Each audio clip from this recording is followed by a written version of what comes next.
कक्षा 6 के सभी भैयाओं को सुप्रभात। आज हम हिंदी विषय में पाठ 2 बचपन का अध्ययन करेंगे।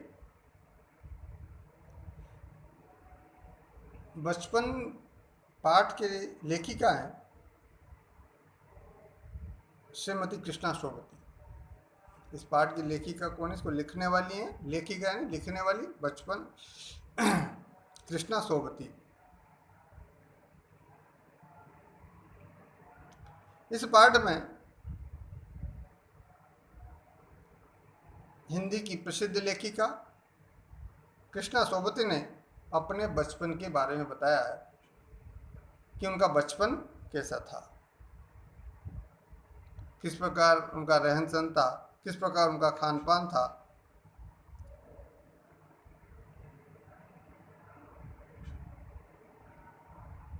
किस प्रकार के वो बचपन में रंग बिरंगे कपड़े पहनती थी, उनकी पहनने के कपड़ों की बनावट कैसी होती थी। बचपन में उन्हें अपने पहनने के जूते होते थे, उनके पॉलिश करना भी अच्छा लगता था। बचपन में नाना प्रकार के व्यंजन उस समय के बच्चों को आइसक्रीम, कुल्फी, कचौड़ी, समोसे आदि खाने को मिलते थे। इनका परिवार, कृष्णा सोबती का परिवार शिमला में रहता था।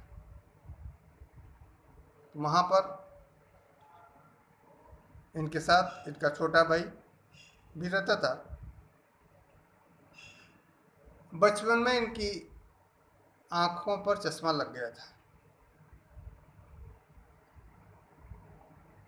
यानी इन्होंने बचपन में चश्मा पहन लिया था और कई रंगों की टोपियां भी इकट्ठी कर जिन्हें कर ली थी, और वो उन्होंने आज भी सहज कर संभाल कर रखी हुई, जिन्हें वो आज भी लगाना पसंद करती हैं। ऐसा इस पाठ में पूरे बचपन का वृत्तांत कृष्णा सोबती जी ने हमें बताया। आइए हम पढ़ते हैं पाठ बचपन। मैं तुम्हें अपने बचपन की ओर ले जाऊंगी। श्रीमती कृष्णा सोबती लेखिका कहती हैं कि मैं तुम्हें अपने बचपन की ओर ले जाऊंगी, मैं अपने स्वयं के बचपन की ओर तुम्हें ले जाऊंगी, अर्थात उसके बारे में बताऊंगी। मैं तुमसे कुछ इतनी बड़ी हूँ कि तुम्हारी दादी भी हो सकती हूँ।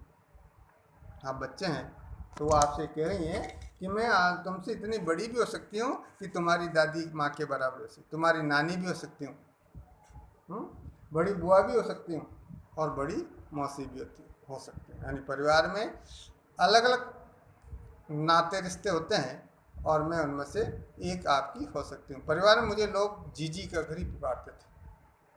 परिवार में मुझे लोग क्या कहते थे? जीजी। जीजी किसे कहते हैं? बड़ी बहन को। हाँ, मैं इन दिनों कुछ बड़ा बड़ा यानी उम्र में सयाना महसूस करने लगी। अपने आप को बड़ा और उम्र में सयाना महसूस कर लेना, बड़ा समझदार, सयाना नहीं समझदार महसूस करती। शायद इसलिए कि पिछली शताब्दी में पैदा हुई थी। शताब्दी यानी 100 वर्षों का समय, 100 सालों का समय। इसलिए मैं ऐसा लगता है कि मैं बड़ी समझदार हूँ, सयानी। मेरे पहनने ओढ़ने में भी काफ़ी बदलाव आया है। बचपन में मैं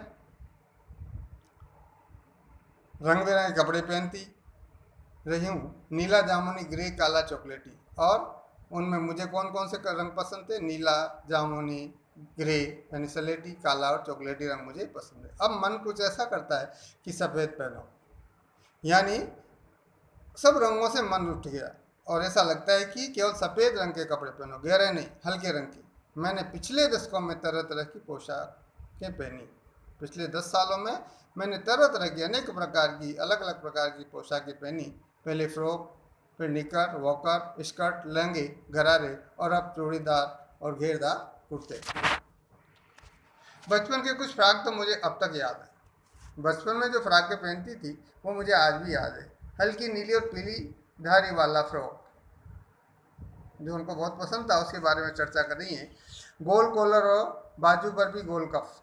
कॉलर उस फ्रॉक पर कैसे होते थे? गोल, और बाजू पर यानी आस्तीन पर गोल कफ। कफ जो होते हैं ना, जो अपने शर्ट पर होते हैं, उस तरह गोल कफ। एक हल्के गुलाबी रंग का बारीक चुन्नट वाला घेरदार फ्रॉक। एक था मेरे वो कह रही हैं कि एक हल्के गुलाबी, एक तो नीली धारी वाला फ्रॉक था और एक हल्के गुलाबी रंग का बारीक चुन्नटों वाला घेरदार फ्रॉक था। नीचे गुलाबी रंग की फ्रिल थी, फ्रिल यानी झालर, झालर लगी हुई थी।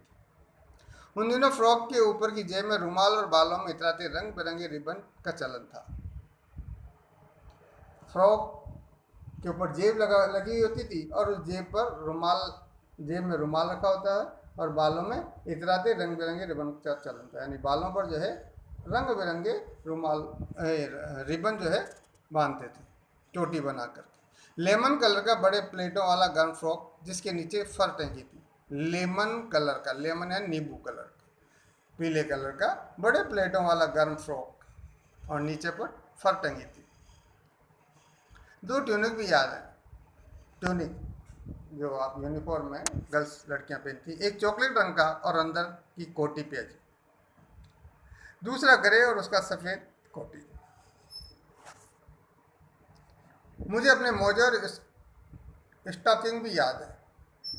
बचपन में हमें अपने मोजे खुद धोने पड़ते थे, यानी हमारे जो मोजे थे हमारे माता पिता नहीं धोते थे, हमें खुद धोने पड़ते थे। वो नौकर या नौकरानी को नहीं दी जा सकते और उनकी जगह नौकर या नौकरानी को अगर मोजे धोने को दे तो वो भी नहीं दिए। इसकी भी सख्त मनाही थी, हमारे माता पिता ने इसके लिए बिल्कुल मना कर रखा था कि अपने मोजे आप स्वयं धोएंगे, नौकर नौकरानी को नहीं देंगे। हम बच्चे इतवार की सुबह इसी में लगाते, किस में लगाते? अपने कपड़े धोने, मोजे धोने। धो लेने के बाद अपने अपने जूते पॉलिश करके चमकाते। मोजे धोने के बाद क्या करते? अपने अपने जूते पॉलिश करके चमकाते, बूट पॉलिश। जब जूते कपड़े या ब्रश से रगड़ते तो पॉलिश की चमक उभरने लगती। पॉलिश करने के बाद जब जूतों को कपड़े या ब्रश से रगड़ते तो पॉलिश की चमक तेज होती, उभरने लगती। सरवर, मुझे आज भी बूट पॉलिश करना अच्छा लगा। सत्य में मुझे आज भी जो है बूट पॉलिश यानी जूते के पॉलिश करना बड़ा अच्छा लगता है। हालांकि अब नई नई किस्म के शू आ चुके हैं, शू यानी जूता, नई नई किस्म क्वालिटी के जूते आ चुके हैं। कहना होगा कि ये पहले से कहीं ज़्यादा आरामदेह है, पहले से ज़्यादा आराम इन जूतों में मिलता है। हमें जब नए जूते मिलते तो उसके साथ ही छालों का इलाज हो जाता था। जब नए जूते हम पहनते थे तो क्या होता था कि उनको पहनने के बाद एड़ी पर जब रगड़ लगती थी तो वहाँ छाले पड़ जाते थे, अर्थात फफोले पड़ जाते थे।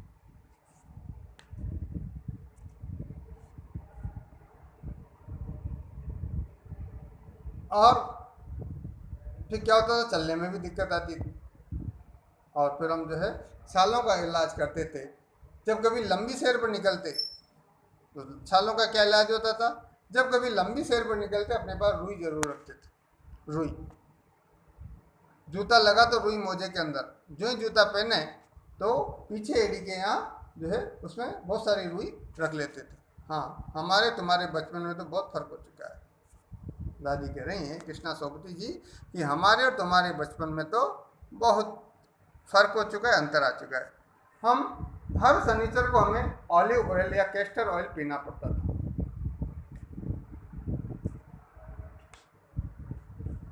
कैस्टर ऑयल यानी गाढ़ी चिकनाई वाला तेल या ऑलिव ऑयल यानी जैतून का तेल हमें पीना पड़ता था। ये एक मुश्किल काम था।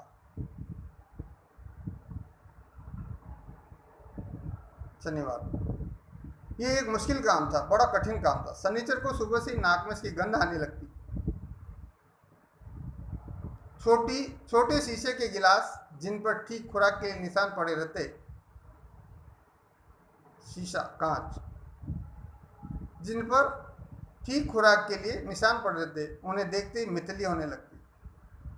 खुराक के लिए कितना लेना है ऐसे निशान उस पर बने हुए थे और जब उन गिलासों को देखते थे तो हमें उल्टी होने लगती थी, उल्टी आने लगती थी। मितली यानी उल्टियाँ। क्या छोटे, मुझे आज भी लगता है कि अगर हम ना भी पीते वो शनिवारी दवा तो कुछ ज़्यादा बिगड़ने वाला नहीं था।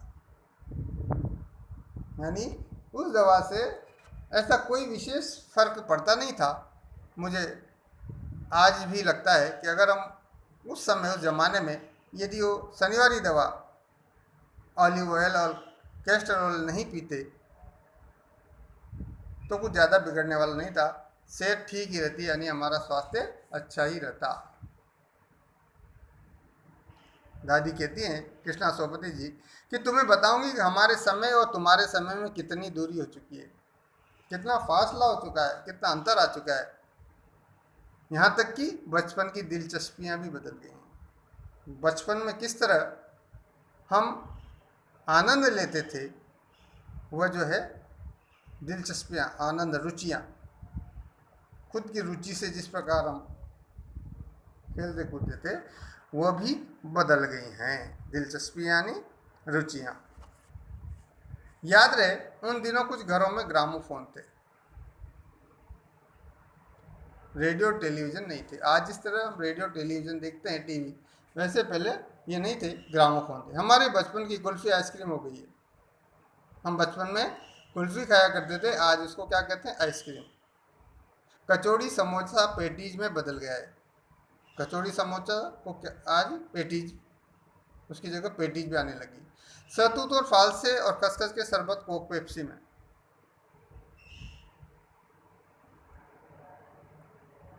ये सब चीज़ें शरबत और कोक से पेप्सी में आने लगी। सतूत जब खाते थे, फालसे खाते थे, खसखस, ये सब क्या है, इनका स्वाद जो है शरबत कोक पेप्सी में आने लगे। उन दिनों कोक नहीं, लेमनेड विमटो मिलती थी। कोक नहीं मिलती थी, क्या मिलता था, लेमनेड विमटो। शिमला और नई दिल्ली में खाने की वस्तुएं हैं। शिमला और नई दिल्ली में बड़े हुए बच्चों को वेंगर्स और डेवी को रेस्टोरेंट की चॉकलेट और पेस्ट्री मज़ा देने वाली थी। शिमला में और नई दिल्ली में।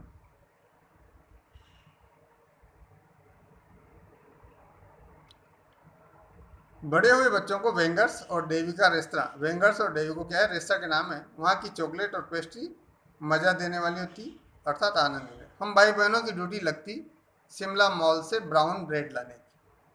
हम दोनों भाई बहन थे, तो हमें,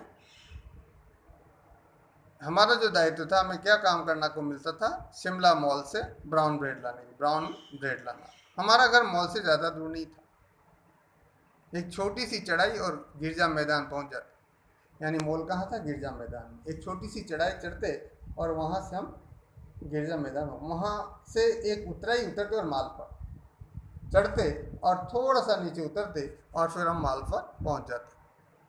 कन्फेक्शनरी काउंटर पर तरह तरह की पेस्ट्री और चॉकलेट की खुशबू मन भावनी। कन्फेक्शनरी काउंटर लगा हुआ था, वहाँ पर जब हम निकलते थे तो पेस्ट्री और चॉकलेट की खुशबू मन को भाने लगती थी। हमें हफ्ते में केवल एक बार चॉकलेट खरीदने की छूट थी। यानी ऐसा नहीं कि हम डेली प्रतिदिन चॉकलेट खा लें, जैसे आज के बच्चे माता पिता से जिद करते हैं और प्रतिदिन कुछ ना कुछ मांगते रहते हैं। ऐसा कृष्णा जी कह रही हैं कि हमें केवल हफ्ते में एक बार ही चॉकलेट खरीदने की छूट थी। एक बार हम सप्ताह में एक दिन हम चॉकलेट ले सकते थे। सबसे ज़्यादा मेरे पास ही चॉकलेट टॉफ़ी का स्टॉक रहता था और उसको स्टॉक रहता था, यानी इकट्ठा करके रखती थी। मैं चॉकलेट लेकर खड़े खड़े कभी नहीं खाती थी। चॉकलेट को लेकर मन चाहे जहाँ खड़े खड़े नहीं खाती थी, घर लौटकर साइड बोर्ड पर रख देती और रात के खाने के बाद बिस्तर में लेटकर मज़ा ले लेके खाती थी। बाजार से खरीद कर लाती, यानी बाजार में कभी मैंने कोई वस्तु खाई नहीं है। घर लौट जब भी कोई चीज़ लेके आती तो घर लाती और उसको साइड बोर्ड पर रख देती और रात के खाने के बाद बिस्तर में लेटकर मज़ा ले लेके खाती, आनंद से खाती, मज़ा ले। शिमला के काफल भी बहुत याद आते हैं। काफल एक जंगली फल हैं जो शिमला में मिलते हैं। वो खट्टे और मीठे होते हैं, कुछ एकदम लाल, कुछ गुलाबी और रसभरी। कसमल, कसमल यानी खट्टे मीठे। सूद करी मुंह में पानी भरा है। जब इस तरह के नाम आए ना मुंह में, कई बार हम कोई भी वस्तु खाने की जब हम याद करते हैं तो मुंह में पानी आ जाता है।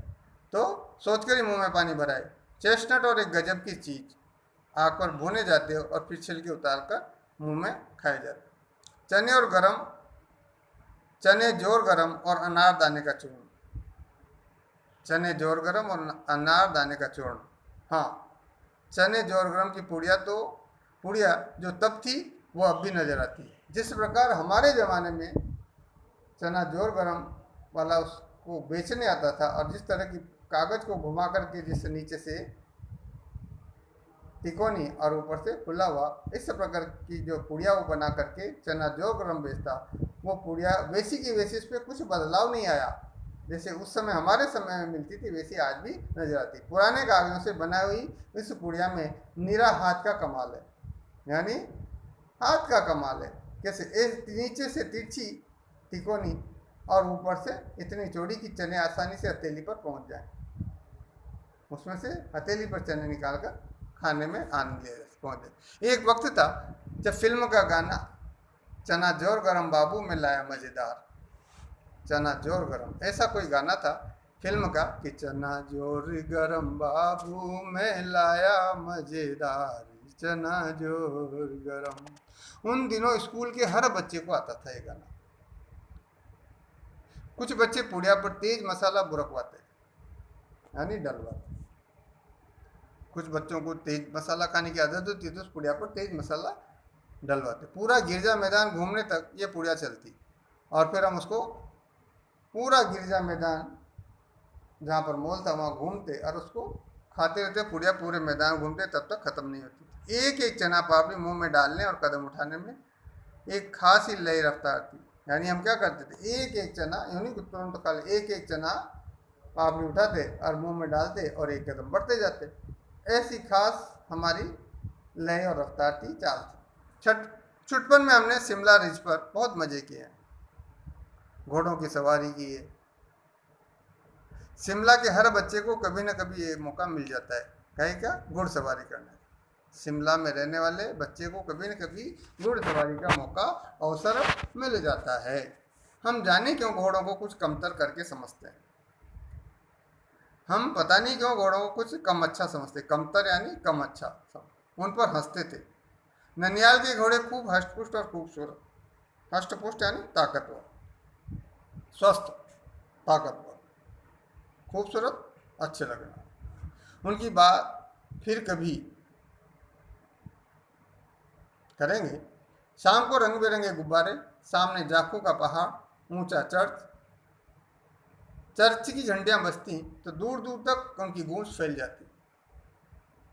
शाम को रंग बिरंगे गुब्बारे नजर आते, सामने जाखू का पहाड़ था और ऊंचा चर्च था, और जब चर्च की घंटियां बजती तो दूर दूर तक उनकी गूंज आवाज फैल जाती। लगता इसके संगीत से, चर्च की घंटियों के संगीत से क्या होता, प्रभु यीशु स्वयं कुछ कह रहे हैं।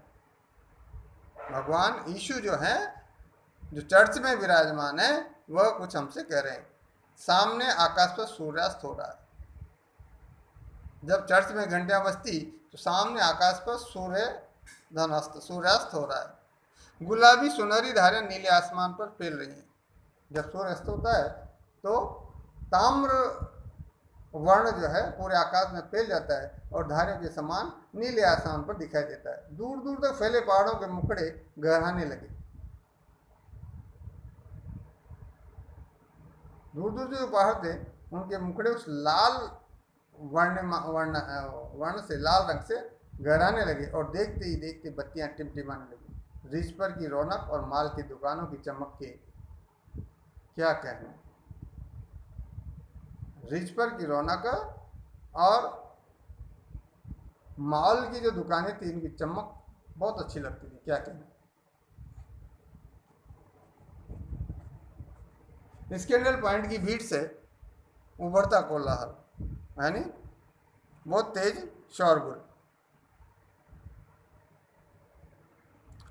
सर्वर स्कैंडल पॉइंट के ठीक सामने उन दिनों एक दुकान हुआ करती थी। सर्वर स्कैंडल पॉइंट के ठीक सामने उन दिनों एक दुकान हुआ करती थी जिसके शोरूम में शिमला कालका ट्रेन का मॉडल बना हुआ था। शिमला और कालका जाने वाली जो ट्रेन है उसका एक मॉडल नमूना बना हुआ था। इसकी पटरियां, उस पर खड़ी छोटे छोटे डिब्बों वाली ट्रेन, एक वो लालटीन की छत वाला स्टेशन, और सामने सिग्नल देता खंबा, थोड़ी दूर पर बनी सुरंगें। ऐसा वहाँ पर एक मॉडल बनाया हुआ था। पिछली सदी में तेज रफ्तार वाली गाड़ी वही थी। कभी कभी हवाई जहाज भी देखने को मिलते। कभी कभी क्या होता, हवाई जहाज हवा में उड़ने वाले देखने को मिलते। दिल्ली में जब भी उनकी आवाज़ आती इनकी हवाई जहाज की। तो बच्चे जो है उन्हें देखने के लिए घर से बाहर दौड़ते। दिखता एक भारी भरकम पक्षी उड़ा जा रहा है। ऐसा लगता है आकाश में जब हवाई जहाज उड़ता तो कोई बहुत बड़ा भारी भरकम पक्षी जो है उड़ रहा है, पंख फैला करके उड़ रहा है। ये देखो, ये देखो। और जब उसको देखते तो थोड़ी देर में वो गायब हो जाता, ओझल हो जाता। उसकी स्पीड इतनी तेज लगती। हाँ, गाड़ी के मॉडल वाली दुकान के साथ एक और ऐसी दुकान थी जो मुझे कभी नहीं भूलती। गाड़ी का जो मॉडल वहाँ पर लगा हुआ था, उस दुकान के साथ एक और ऐसी दुकान थी जो मुझे कभी नहीं भूलती। ये वह दुकान थी जहाँ मेरा पहला चश्मा था पहना, मेरा पहला चश्मा बना था। कौन सी दुकान थी? जहाँ पर मैंने अपनी आंखों के लिए पहला चश्मा पहना था। वहाँ आंखों के डॉक्टर अंग्रेज थे। वहाँ पर आंखों के डॉक्टर कौन थे? अंग्रेज थे। शुरू शुरू में चश्मा लगाना बड़ा अटपटा लगा। बचपन में जब मेरी आंखों से थोड़ा कम दिखाई देने लगा तो शुरू शुरू में मुझे चश्मा लगाना बड़ा अटपटा लगा। छोटे बड़े ममेरे चचेरे की ओर देखते और कहते आंखों में कुछ तकलीफ है।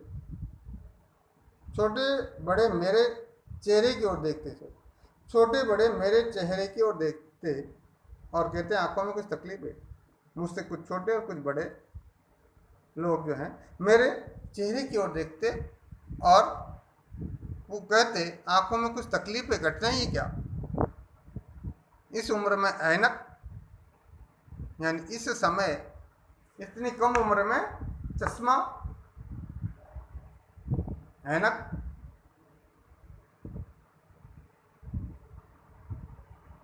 तो सलाह देते हैं दूध पिया कर, दूध पीने से आंखें खराब नहीं होती। मैं डॉक्टर साहब का कहा दोहरा देती। वो जब मुझसे कहते कि दूध पिया करो तो मैं डॉक्टर साहब द्वारा कही गई बात को दोहरा देती। कुछ देर पहनोगी तो ऐनक उतर जाएगी। डॉक्टर साहब ने कहा है कि कुछ देर पहनोगी तो ऐनक उतर जाएगी। वैसे डॉक्टर साहब ने पूरा आश्वासन दिया था, आश्वासन यानी भरोसा दिया था, लेकिन चश्मा तो अब तक नहीं उतरा। नंबर बस कम ही होता रहा। पूरा भरोसा दिया था पर चश्मा अब तक नहीं उतरा और नंबर कम होता रहा। मैं अपने आप इसकी जिम्मेदार हूँ। डॉक्टर साहब ने तो भरोसा दिया, आश्वासन दिया, किंतु उसका नंबर कम ही होता रहा। मैं अपने आप इसकी जिम्मेदार हूँ, किसी को इसका दोष नहीं दे सकती। जब आप दिन की रोशनी को छोड़कर रात में टेबल लैंप के सामने काम करेंगी, जब आप दिन की रोशनी में तो कोई काम नहीं करेंगे और रात में टेबल लैंप के सामने बैठकर काम करेंगी तो इसके अलावा और क्या होगा? यानी आंखें ही खराब होंगी।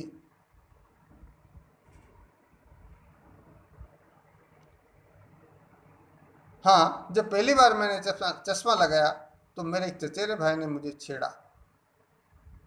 मेरे चाचा जी के लड़के ने, चचेरे भाई ने मुझे छेड़ा। देखो देखो कैसी लग रही है।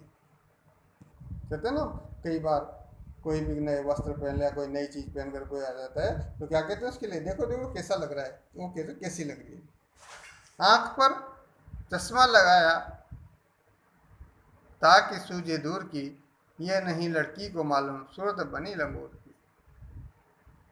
उसने एक शेर भी कहा कि आंख पर चश्मा लगाया ताकि सूझे दूर की, यह नहीं लड़की को मालूम सूरत बनी लंगोर की। आंख पर चश्मा जो है लगाया जिससे कि दूर का दिखाई देने लगे, परंतु लड़की को यह पता नहीं होता कि चश्मा लगाने से मेरी जो सूरत है कैसी नजर आ रही, मेरा चेहरा कैसा दिखाई दे रहा है। कहीं लंगूर की तरह तो नहीं है, बंदर की तरह तो मेरा चेहरा नहीं। मैं खींची कि मुझ पर ये क्यों दोहराया जा रहा है। मैं चिड़ी, मैं चिल्लाई कि मुझ पर ये क्यों दोहराया जा रहा है। पर शेर बुरा नहीं था, जो शेर था वो बुरा नहीं था, अच्छा लगा। आँख पर चश्मा लगाया था कि सूझे दूर की, यह नहीं लड़की को मालूम सूरत बनी लंगोर की। वो शेर जो है बुरा नहीं था। जब वो चाय पीकर चले गए तो मैं अपने कमरे में जाकर आईने के सामने खड़े हो गई।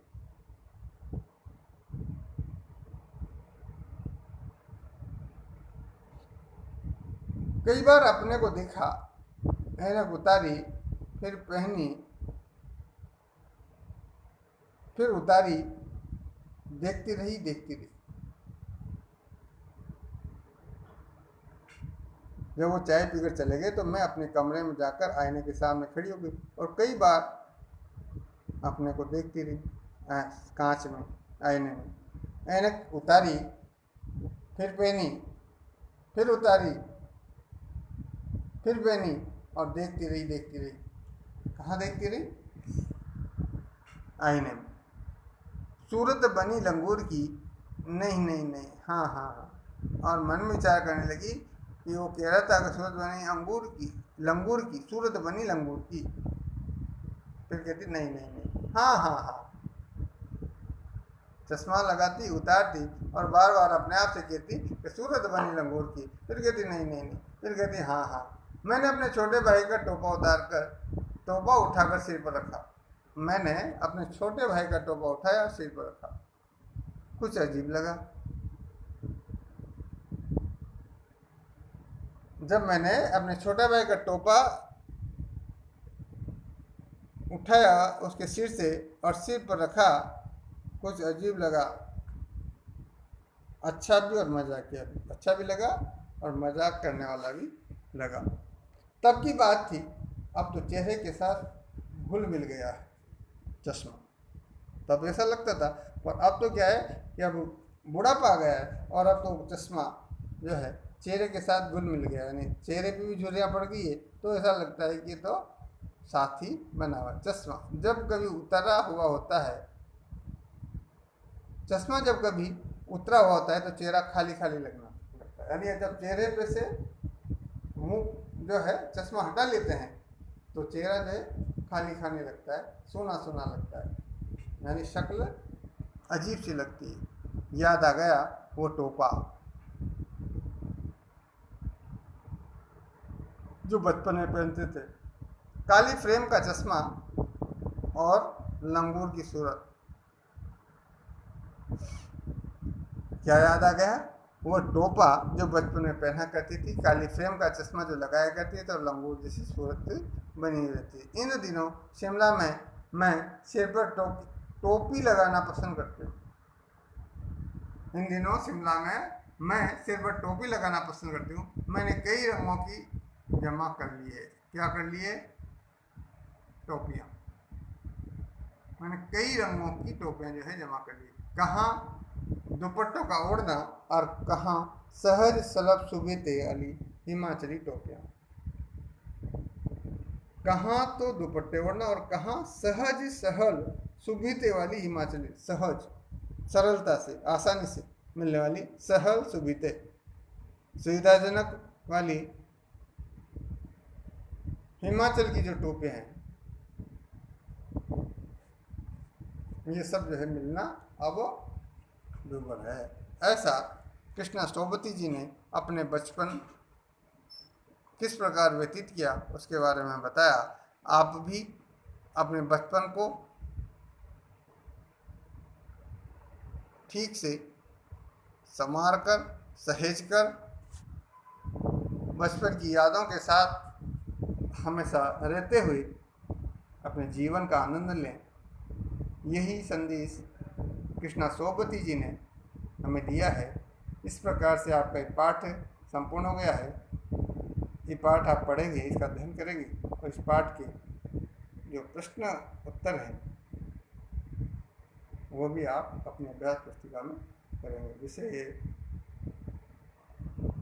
तो आशा है आप सभी को पाठ समझ में आया होगा। धन्यवाद।